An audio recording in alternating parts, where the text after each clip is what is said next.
మదనపల్లిలో ఒక్క అడుగు కబ్జా చేసినా తోలు తీస్తారని ఎమ్మెల్యే షాజహాన్ బాషా తెలిపారు. బుధవారం ఆయన తన నివాసంలో మీడియా సమావేశం నిర్వహించారు.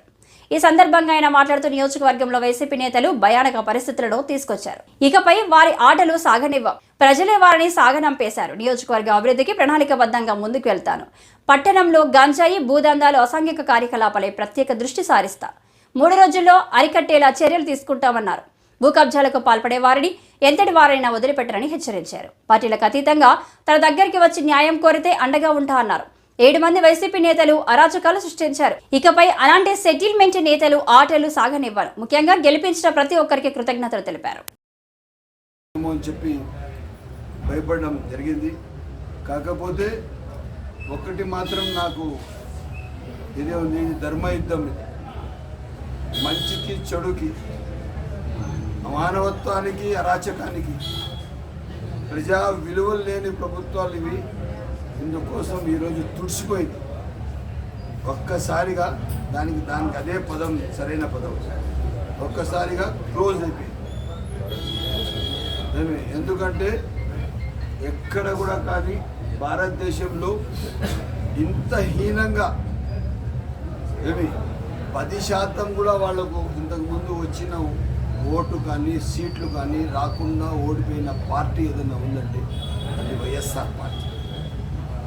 వాళ్ళు ఏదైతే అరాచకం చేశారో, జగన్మోహన్ రెడ్డి అనే మనిషి 4 సంవత్సరాలు ఆయన బంగ్లాకి పరిమితం అయ్యారు.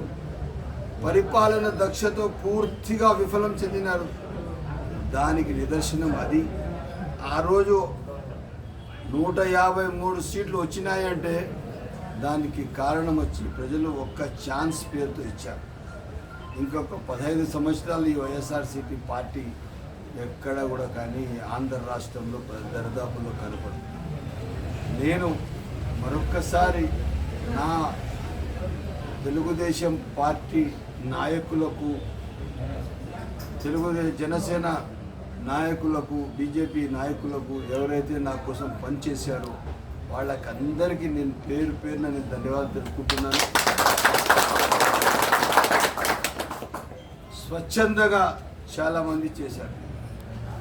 నేను వాస్తవం మీకు చెప్పాలంటే నేను ఎంతమందితో పోరాడాను తెలుసా?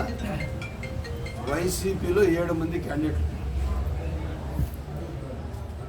పెద్దిరెడ్డి రామచంద్రారెడ్డి గారు నా మీద, మిథున్ రెడ్డి గారు, మన తిప్పారెడ్డి గారు, నరేష్ అన్న అంత యాక్టివ్గా చేయలేదు. ఆయన అంతవరకు చేసినారు. కాకపోతే ఆయన ఫేస్ ఉండింది అంతే, బట్ సీరియస్గా లేదు. మేమే ఇంకా వచ్చిందే ఇంకా వాళ్ళ సెకండ్ బ్యాచ్, మళ్ళీ వార్డ్ వైజ్ బ్యాచ్, ఒకరొకరు 50-70 ఓట్లు కూడా దొంగ ఓట్లు వేయించారు. అంత వేయించి కూడా వాళ్ళ పరిస్థితి ఆడుకొచ్చేసింది. కాకపోతే నేను ముందే చెప్పాను మీకు, ఇది ధర్మయుద్ధం అని. ఎప్పుడు దేవుడు అనేవాడు ఉన్నాడు. నేను నా కాన్స్టిట్యున్సీ ప్రజలకు నేను ఎమ్మెల్యేగా ఉన్నా లేకపోయినా ఏ రోజు నేను వాళ్లకు దూరం పెట్టలేదు. ఎవరు కూడా నేను పక్కన జరగండి అని కూడా నేను చెప్పలేదు. వాళ్ళు నా పక్కన ఉండాలా, నేను వాళ్ళతో ఉండాలా, వాళ్లకు నేను నా సొంత కుటుంబంలాగా చూసుకోవాలని అదే ఒక్క మాట. నేను ఈ గెలుపుకి నేను తెలుగుదేశం పార్టీ నాయకులకు, జనసేన నాయకులకు, బీజేపీ నాయకులకు అంకితం చేస్తున్నాను.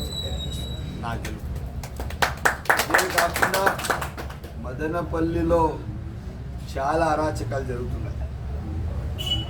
భూ కబ్జాలు తాండవమాడుతున్నాయి. బీకేపల్లిలో ప్లాట్లు అమ్మి 5-6 కోట్ల రూపాయలు సంపాదించారు. మాఫియా పేరుతో పెద్ద వాళ్ళు పోయి 20 ఎకరాలు 30 ఎకరాలు మంత్రి పేరు చెప్పుకొని, ఎంపీ పేరు చెప్పుకొని భూములు కబ్జా. భద్రం తోలు తీసేస్తాగునవనికి ఈ రోజు నుంచి మదనపల్లిలో ఒక్క అడుగు ఎక్కడైనా కబ్జా అయిందంటే మళ్ళీ మీరు ఎక్కడ తిరిగేది ఉండదు.